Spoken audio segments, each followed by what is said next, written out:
बस स्टँडवर उतरले. बस स्टँडवर उतरल्याच्या नंतर बसमधून बायको खाली उतरली, पाठीमागा नवरा उभा. मला सांगा तिथं अंगात येईल का देव? पण तिथं बाईच्या अंगात सैलानी बाबा आले.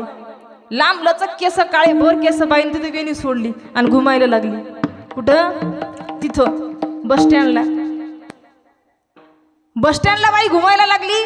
कंडक्टर दादा पाहतात पाठीमागा नवरा उभा. नवऱ्याला वाटलं पडायला बिडायला म्हणून धरायला पाठीमागा उभा नाही का.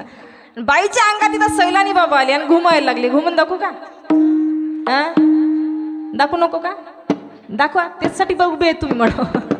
बाई तिथं घुमायला लागली. बाई म्हणायची आता धरा ठेका. सैल्या सैल्या सैल्या सैल्या सैल्या सैल्या सैल्या सैल्या सुरू व्हायचं. कंडक्टरनं पहिले त्याला वाटलं हा कार्यक्रम किती वेळ चालतो काय माहिती. त्याने घेतला दरवाजा लावून सुटली बस. बरं जिच्या अंगात आलं तिला पता लागावं का काय झालं काय नाही, कुठं आहोत आपण.